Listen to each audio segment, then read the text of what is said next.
Identifying. The king of cakes. Chopper for the win. G'day guys, welcome back to Cakes by Chopper. Today we have a turtle cake for you. Now there is no template for this, so you're just going to find utensils around your house. For the sheet cake, I used a saucer and cut out a round circle and then another circle just off that where I made sure I had enough to cut it in half to create a full circle.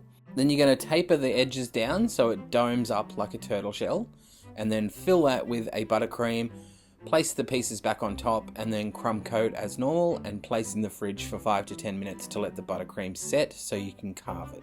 So you're going to take out a small serrated knife and then cut out a big hole for where the head is, and then 4 little ones for the legs and a tiny one at the back for the tail. Then you're going to apply a layer of green buttercream. The color's optional. This was just to cover the original crumb coat, and give that a generous coat all the way around, filling in where the cake was. Clean up your board and prep it for the fondant. I went with a light green because we're going to cover this with a lot of detail. Just lay it over the top, smooth it out all around the edges. You don't have to be too clean on the insides where the legs go. Just make sure the outer perimeters are nice and neat. If it starts to get a bit sticky, just give it a sprinkle of cornflour, which will stop the moisture gathering on the side. Now roll out some yellow fondant and place it around on the protruding areas from the perimeter. And you're going to make sure they tuck in a little bit underneath the legs, because this will be the sides of the shell underneath his back shell. Then trim it off to the height you want the shell perimeter.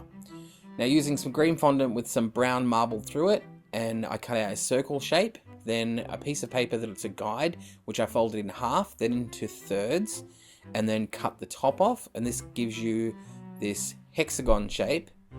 And then you're going to cut the shell from that hexagon. Just use the points and cut out to the edge of the circle and you have all your pieces. Then you're going to line them off with some green food dye, and then get a thin brush and go around in the middle and put a spiral following the edges of the shell. And this just gives it a little bit more depth and detail. It's up to you how you decorate the shell, because each turtle shell is different and individual, so get creative with yours. I based mine off the old Ninja Turtle shells. Now rolling out some green fondant to put around the perimeter where you cut the yellow fondant down. This just lines it off nicely. Make sure you adhere that with a little bit of water. Then it's time to place on your shell pieces. Remember not to put it down the bottom. You're going to lift it off about half an inch and then match it up with, I did the top and the bottom, then put in the middle and then the pieces around the edge, just so I knew I didn't have to worry about spacing too much. It's just a symmetrical way to go about it. Now putting some lines in the yellow shell at the bottom, going to go around and then indent the border of the shell. And then it's time to roll out some thick little cylinders, which will become his feet when you push them in and use your fingers to manipulate them down. Now for his head, it's just a pear shape with a neck piece on the back. Push your fingers in for some eyes and then sculpt him out a mouth. Roll some little white fondant eyes, push them in, and just sculpt that to how you want his head to look. Once again, a turtle is open to interpretation as long as you've got the basic head shape. It's up to you on how much detail you put in.